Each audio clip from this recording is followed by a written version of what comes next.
한 주간 하셨습니까? 한 주간 더 특별한 일 없이 큰일 없이 지내다가 오늘 주일 교회 와서 예배를 드리게 되니 은혜인 줄 믿습니다. 네, 반갑습니다. 제가 설교는 늘 어렵습니다. 할수록 어렵다는 생각을 많이 하게 됩니다. 많은 목사님들이 이번 주일에는 무슨 설교를 할까, 어떤 본문을 고를까, 매주 다른 본문을 선택하느라고 고민을 하시고 그렇게 준비를 하고는 합니다. 신년이 되면 신년 설교를 하고, 봄이 되면 봄 설교, 또 절기가 되면 절기 설교를 하고, 또 목회 강조점이 있으면 그것을 설교하고. 근데 부산에 있는 어느 목사님이 강해 설교를 하면서 왜 강해 설교를 하는가라는 글을 보면서 저도 굉장히 공감이 돼서 소개해드리고자 합니다. 그분이 이렇게 말합니다. 당장 목이 마른 사람에게는 물 한 모금이 필요하지만, 그러나 사람이 강건해지기 위해서는 충분한 양식을 먹고 또 스스로 먹어야 한다. 우리가 흔히 말하는 것처럼 물고기가 아니라 물고기 잡는 법을 가르쳐 주라고 하지 않던가. 그래서 당장 물 한 모금의 은혜보다는 충분한 양식의 이해를 지향하는 것이다. 그래서 은혜보다는 이해하면 은혜가 온다는 거죠. 은혜보다는 이해하면 은혜가 온다. 이것이 그 목사님의 설교의 모토였습니다. 그래서 그런 방향성을 가지고 계속 강의 설교를 하고 있다고 말하는데, 저도 같은 생각을 하고 있습니다. 말씀을 준비하는 것이 힘들지만 재밌고, 오늘 설교를 하고 집에 가면 다음 본문에서 주님이 무슨 메시지를 줄까 기대가 되고, 주어진 본문 성경을 보면서 신학자들은, 주석가들은 이 본문을 뭐라고 해석하는지, 유명 설교자들은 이 본문을 어떻게 설교하고 있는지 일주일 내내 찾아보고 또 찾아보게 됩니다. 그러면서 새롭게 깨달아지는 게 너무 가슴 설레고, 하나님을 말씀을 아는 것에 대한 그런 감사가 밀려옵니다. 그리고 제가 이렇게 깨달은 바를 전할 수 있으니 또 감사하고요. 우리 안에 말씀의 양식과 하나님 말씀에 대한 이해가 쌓이면 우리는 눈을 뜨고 갈 길을 보게 될 것입니다. 이 길로 가세요, 저 길로 가세요, 이렇게 하세요, 저렇게 하세요, 다 설명드릴 수가 없어요. 그러나 하나님 말씀에 대한 말씀의 양식과 말씀에 대한 이해가 쌓이면 눈을 뜨고 갈 길을 보게 된다는 거죠. 우리는 장성한 믿음의 사람이 되고 분별하는 그리스도인이 될 줄 믿습니다. 우리가 성경을 잘 알면 성령님께서도 우리를 말씀으로 잘 인도하시게 됩니다. 덧붙여 우리는 아무것도 아닌 이단의 가르침에 빠지지 않게 됩니다. 아무쪼록 하나님께서 우리 교회에 이와 같은 말씀의 여정과 말씀에 대한 열정에 은혜와 복을 주시기를 간절히 기도하고 말씀을 준비하고 전하고자 합니다. 여러분들도 성경 읽고 묵상하는 일에 열심을 해주시고 설교를 준비하는 저를 위해서도 꼭 기도해 주시기 바랍니다. 작년 연말에 성탄절을 앞두고 대림절 설교를 한 4-5주 하고, 올해 들어서는 2023년도 주제인 복음의 사람 예배자로 살게 하소서라는 주제로 설교를 제가 한 달 반 정도 했습니다. 그리고 사순절을 맞이하면서 사순절과 부활절 설교를 절기에 맞춰서 몇 주 하느라고 누가복음을 오랜만에 펴게 되었습니다. 그때부터 녹화를 했는데요. 다 올려드리려고 합니다. 오늘부터 다시 누가복음의 말씀을 이어서 전하려 하는데요. 지난 시간 오병이어 사건 이후 오늘 말씀은 예수님이 제자들에게 자신의 자신을 드러내는 것을 고난받는 그리스도로 밝히면서 그리스도의 길에 합당한 제자도를 가르치는 내용입니다. 여기서 베드로의 신앙 고백과 순환에 관한 첫 번 예고가 나옵니다. 누가는 요한복음의 저자 요한같이 군중을 먹이심과 베드로의 신앙 고백을 연결짓고 있습니다.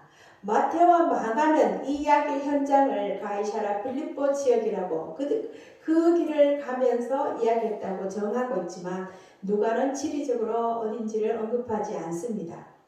사건 기록의 마지막 장소는 10절에 베세다였고, 빈들에서 일어난 사건을 중간에 12절에 끼워 넣었습니다.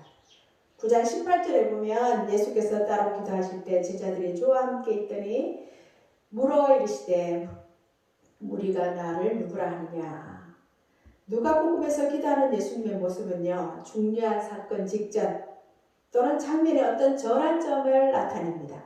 기록을 보면 3장에서는 예수님의 세례의 장면에서, 6장에서는 제자들을 12제자를 부르시면서, 9장에는 베드로의 신앙 고백에, 그리고 9장 뒷부분에는 변화산 사건에서, 그리고 22장은 감람산의 시험에서, 그리고 23장은 십자가를 앞두고 기도하셨습니다.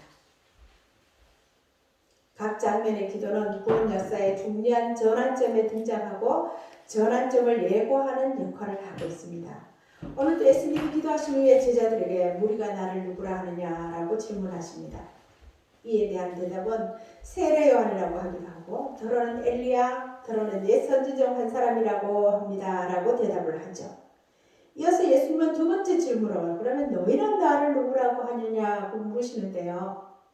베드로가 하나님의 그리스도라고 대답을 했습니다. 학자들은 베드로는 제자들의 대표이고 대표성을 나타내고 있기에 베드로의 대답은 모든 제자들의 대답이다 이렇게 생각하고 말합니다. 예수님은 이제 예루살렘에서 기다리고 있는 자신의 순환과 죽음 그리고 그 이후에 있을 부활을 예고하십니다. 십자가 없는 메시아도 없고 십자가 없는 부활 영광도 없고 십자가 없이 하나님 나라도 우리의 구원도 없음을 말씀하고 있습니다. 이적과 기사를 행하는 갈릴리의 예수만으로는 죄에 빠져 저주의 죽음을 당해 마땅한 인류의 죄를 구원할 메시아가 될 수 없습니다. 예수님에게 중요한 것은 더 많은 사람들의 환호가 아니라 아버지 하나님께 순종하는 것이었고, 자신이 영광을 받는 것이 아니라 죽은 자들을 구원하고 살리는 일이었습니다. 이제까지 예수님이 누군지 제대로 알아본 것은 천사들이나 아니면 귀신들과 같은 초자연적인 존재들이었는데, 그들이 예수를 그리스도로 언급했는데 이제 처음으로 예수를 그리스도라고 칭하는 말이 나옵니다. 예수님은 하나님의 목적과 계획을 위해서 하나님이 택하고 세우신 그리스도라는 거죠. 변화산상에서 하나님은 예수님을 나의 택함을 받은 아들이라고 부르십니다. 이런 예수님의 정체가 바로 하나님 나라의 비밀입니다. 예수님이 누군지 알아보는 것, 그게 하나님 나라의 비밀이죠. 이스라엘 백성들에게 요구된 것은 예수님이 하나님의 아들, 예수님이 하나님이 택하신 메시아 그리스도로 영접하는 것이었지만 그들은 하나님 나라의 비밀을 제대로 알지 못합니다. 베드로의 대답을 들은 예수님은 이 말을 아무에게도 말하지 말라고 명령하시죠. 당시 유대인들은 그리스도를 정치적, 군사적 의미로 이해했기 때문에 예수님은 고난의 의미가 빠진 그리스도로 알려지는 것을 원치 않으셨던 것 같습니다. 사람들은 예수님을 하나님의 그리스도로 알아야 할 뿐만 아니라 그가 십자가에서 죽고 부활하심으로 모든 백성의 구원자로 통치하실 것을 받아들여야 했습니다. 그래서 예수님은 무리들을 향해서 그리스도의 정체와 운명을 설명하고 계십니다. 22절에 보면 인자가 많은 고난을 받고 장로들과 대제사장들과 서기관들에게 버림받아 죽임을 당하고 제3일에 살아나야 하리라 하시고, 예수님은 고난과 죽음과 부활이 하나님의 계획에 따른 것임을 강조하는데요. 예수님이 이사야서에 예고된 고난받는 종으로서 고난의 길을 가기 위해 오신 분이기 때문입니다. 그의 고난은 많은 사람들의 속죄를 위한 길이고 그리스도는 반드시 고난과 죽음의 운명을 맞이해야 합니다. 예수님이 예루살렘에 가는 목적은 십자가에 달려 죄를 용서하는 길밖에 길을 열기 위함입니다. 십자가에 달려서 죄를 용서하는 길을 열기 위해서 예루살렘으로 가시는 거죠. 예수님이 누군지 예수님의 정체를 아는 것이 제자의 삶으로 나타나야 하기 때문에 예수님은 제자도에 관해서 말씀하십니다. 자기를 부인하고 날마다 제 십자가를 지고 나를 따르라. 먼저 예수님을 따르는 사람은 자기를 부인하며 매일 자기 십자가를 지고 예수님을 따라야 한다고 말씀하십니다. 자기 부정은 자기 욕망이나 계획이 아니라 하나님의 뜻에 순종하는 것입니다. 자기 부인은 삶의 우선적인 것에서 마음을 철저히 바꾸는 참된 믿음과 회개에 해당하는 내용이라고 합니다. 자기 십자가는 하나님의 뜻에 순종하는 과정에서 따라오는 고난이기에 자기 부정과 자기 십자가는 같이 가는 것이고 예수님을 따르는 자의 모습입니다. 그리고 이어서 자기 목숨을 구하는 자는 잃게 될 것이지만 예수님 때문에 목숨을 잃는 자는 구원을 받게 될 것이라고 말씀하시면서 제자의 길은 예수님이 가신 길을 따라가는 것이라고 말합니다. 우리를 위한 예수님의 십자가는 우리도 따라져서 져야 하는 십자가라는 거죠. 우리가 세상을 사랑하고 이기고 사탄의 강력한 무기인 죽음마저 무력화하는 믿음을 보이는 것은 예수님의 십자가에 참여할 때만 가능합니다. 내 힘으로가 아니라는 거죠. 그럴 때 예수님의 영광으로 부활하신 것처럼 우리도 그 영원한 생명에 참여하겠지만 천하를 위해 내 목숨을 위해 예수를 버리면 천하도 잃고 영원한 목숨도 잃게 된다는 것입니다.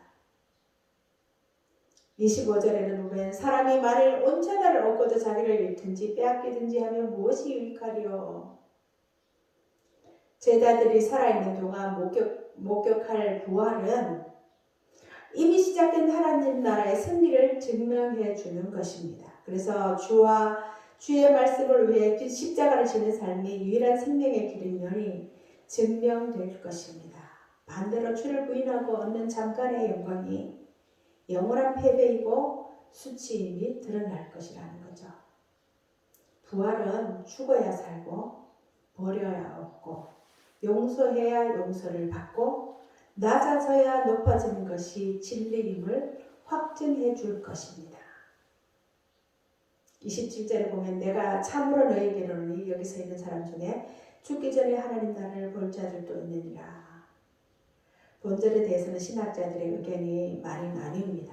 뒤에 이어지는 변화선상의 이야기를 얘기하기도 하고 또 그 중에서 가장 유력하게 받아들이는 것은 오순절 이후 성령께서 이 땅에 오신 사건을 이야기하고 있습니다. 예수님이 이 땅에 오신 이유는 하나님 나라를 위해서 오셨죠. 예수님이 승천하고 보혜사 성령님이 오십니다. 우리 안에 성령 하나님이 내재하고 있는 것이 하나님 나라라는 겁니다. 예수님의 십자가를 이해할 때 우리 자신과 예수님의 참 정체를 깨달을 수가 있습니다. 예수님의 십자가를 이해할 때만 우리 자신과 예수님의 참 정체를 깨달을 수 있다는 거죠. 예수님의 제자다움을 결정하는 것은 그가 예수님을 어떻게 이해하고 있는지에 달려 있습니다. 예수님을 어떻게 이해하고 있는지가 우리가 신학적으로 하면 기독론이죠. 제자의 길은 기독론과 불가분의 관계에 있습니다. 예수님을 내가 어떻게 하는지 이해하는지 알고 있는지에 따라서 제자다움의 삶이 결정되기 때문에요. 미국의 스캇 솔저 목사님의 글을 잠시 소개해보고자 합니다. 이렇게 그분은 책에 기록합니다. 대부분의 크리스천들에게 그리스도를 닮아가는 것, 성경에서 이걸 성화라고 부르는데 일종의 영두삼위처럼 느껴질 때가 있다. 사랑, 희락, 화평, 오래 참음, 자비, 양선, 충성, 온유, 절제들이 어제보다 오늘 좀 더 나아져도 기대했던 것만큼 성장하지 못함에 아쉬운 마음이 든다. 아이러니하게도 예수님을 닮아갈수록 오히려 자신이 예수님을 덜 닮은 것처럼 느껴진다.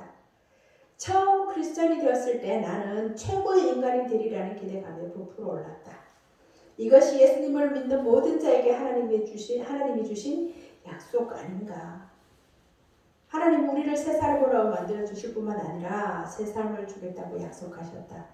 새로 태어난 하나님의 자녀로서 나는 새로운 피조물이었다. 옛날에 나는 가고 새로운 내가 되었다. 성령님이 내 안에 자리를 잡으셨다. 이런 예수님을 죽음에서 살리신 힘이 내 안에 살아있다는 뜻이다. 이 힘이 나의 오류투성이 감정과 충동과 관념보다 하나님 말씀과 길을 믿고 따를 믿음을 줄 것이었다. 이 힘이 인생의 슬픔보다 실패와 불확실함 속에서도 소망을 줄 것이었다. 무엇보다도 이 힘이 내 안에서 하나님과 이웃을 사랑하는 능력을 일으킬 것이었다.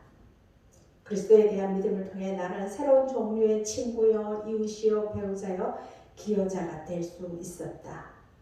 내가 세상을 떠난 뒤에도 나를 거부할 수 없을 만큼 매력적인 믿음이 자자손손 기억되고 나의 거부할 수 없을 만큼 매력적인 믿음이 자자손손 기억되고 칭송받을 것이다. 새신자들처럼 그리스도 안에서 성숙될 모습을 떠올리며 마음속 열정이 느껴졌다. 사도 바울의 말처럼 내게 능력 주시는 자 안에서 내가 모든 것을 할 수 있게 될 것이다. 내가 최고의 인간이 되는 것은 시간 문제였다. 적어도 나는 그렇게 생각했다. 이어지는 이야기를 보면요 이렇습니다. 그로부터 29년이 지난 지금 나는 훨씬 더 현실주의자가 되었다. 처음 예수님을 믿었을 때보다 오히려 지금 내가 더 악하고 덜 거룩하고 덜 선한 사람처럼 느껴질 때가 많다. 그리스도를 닮아간 부분도 많지만 여전히 많은 부분에서 나는 그분을 무시하고 그분께 불순종하며 심지어 그분을 부인하기까지 한다. 내가 최상의 모습일 때 주변 사람들은 내 삶 속에서 성령님의 열매가 맺히고 있다고 말한다. 하지만 나 자신이 최악의 모습일 때 주변 사람들은 내가 지극히 사소한 일에도 화를 낼 정도로 속이 좁다고 말한다. 운전할 때 옆에서 소리내면서 음식 먹는 사람에게 짜증을 낸다. 나는 돈에 관해서 생각할 때가 많다. 하나님의 은혜보다 사람들의 칭찬에서 만족을 찾을 때가 많다. 툭하면 내 안에서 이기심, 비겁함, 질투심, 세상적인 야망이 발동한다. 바리새인처럼 남들의 관심을 끌고 하나님에 속한 찬사를 가로채기 위해 내 영적 은사를 사용하려고 한다. 오직 하나님만 받아 마땅한 영광을 내가 받으려고 한다. 미래를 하나님께 맡기지 못하고 미래에 관해 두려워할 때가 많다. 나는 그리스도를 믿지만 두려움이 많은 사람이다.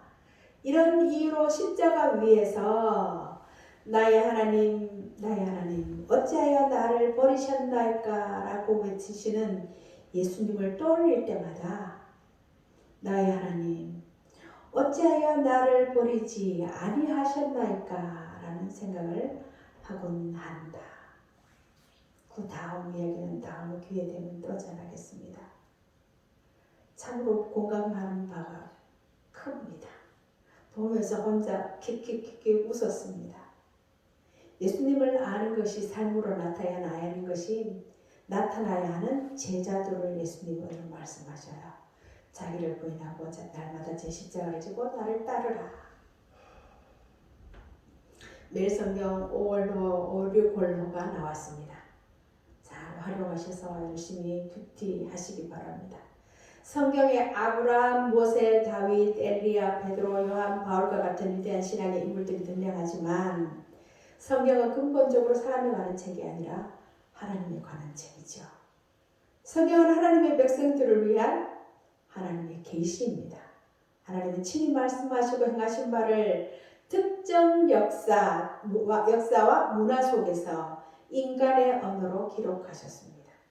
이스라엘이라는 나라에 헬라와 히브리어라는 그런 특정한 언어로 기록하셨습니다. 그래서 성경에는 자신의 뜻을 전달하시는 하나님의 의도가 강하게 반영되어 있다. 그래서 우리가 경전으로 읽고 있죠.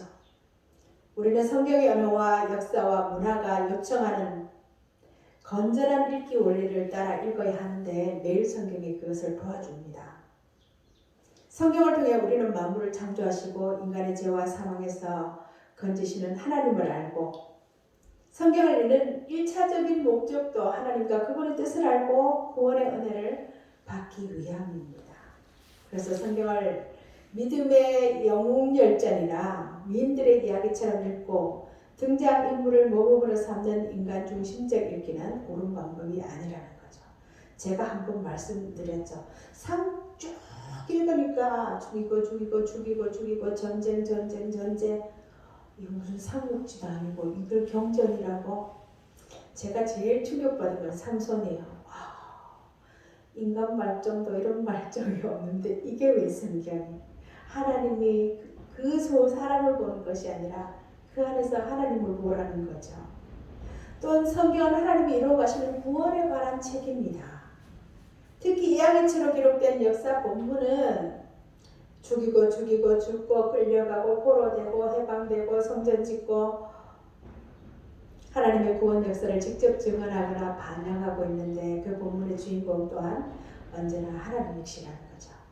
그러므로 성경 본문은 하나님 또는 예수님과 그분에게 초점이 맞춰져야 합니다.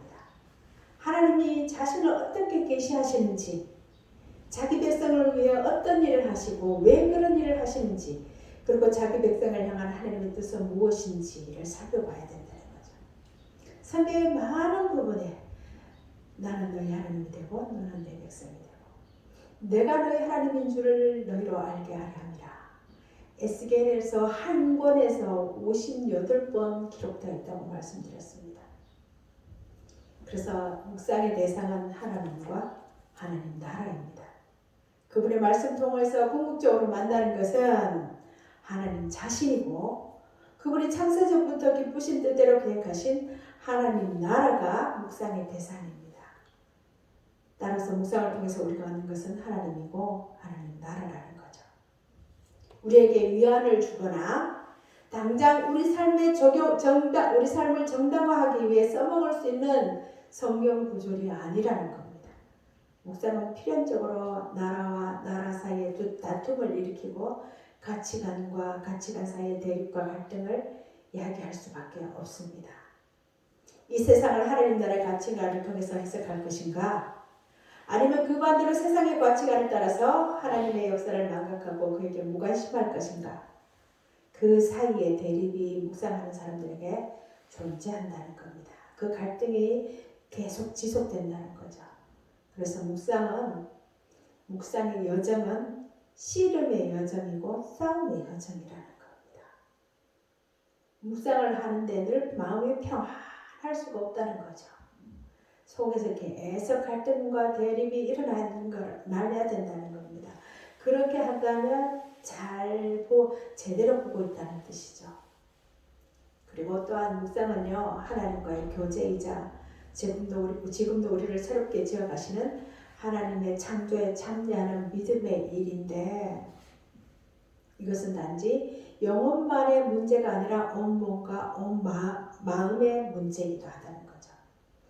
살아계신 하나님과의 교제이고 지금도 우리를 새롭게 만들어 가시는 하나님의 창조에 참여하는 일이 묵상입니다. 하나님을 하나님으로 나는 너희 하나님이 되고 너는 내 백성이 되리라는 그 가장 기본이 말씀에 귀 기울여서 하는 것입니다. 묵상은 교회와 골방의 문제가 아니라 저작거리와 광장의 문제이기도 하고 고요한 시간만의 문제가 아니라 숨쉬는 모든 순간에 참여할 일들의 문제이기도 하다는 겁니다. 뿐만 아니라 나 개인의 영성을 위한 훈련일 뿐만 아니라 공동체가 함께 자라가야 할 일이고 세상의 주님의 공의와 정의와 평강이 편만해서 우리가 하나님의 쉼에 참여할 때까지 하나님의 안식에 참여할 때까지 선포하고 인내하고 저항하는 일이 묵상입니다. 여러분 이러한 묵상의 삶은 너희는 나를 누구라 하느냐 라는 주님의 질문에 가장 합당한 대답을 하게 하실 것입니다. 그냥 들은 얘기가 아니라 책에서 배운 얘기가 아니라 나의 이야기를 나의 고백을 하게 하실 것입니다. 여러분의 삶에 주님을 바르게 이해하는 것을 바탕으로 바르게 이해하면 바르게 알 수 있다는 아는 것이고 바르게 믿을 수가 있는 거죠. 여러분의 삶에 주님을 바르게 이해하는 것을 바탕으로 바르고 진실된 주님을 향한 고백이 있기를 바랍니다. 그리고 그것을 일상의 삶으로 증명해내는 그런 이 한 주간이 되시기를 간절히 바랍니다. 기도하겠습니다. 거룩하신 하나님 아버지 은혜를 감사합니다.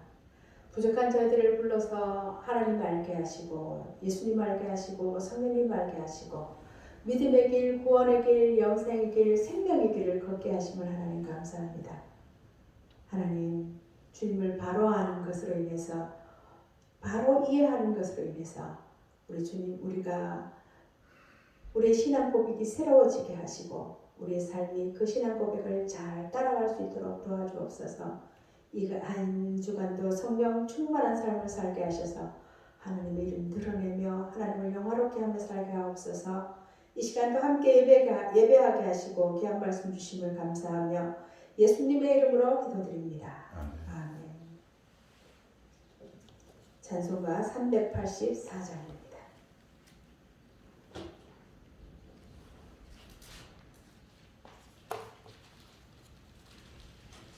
스톱 지켜주셨어요.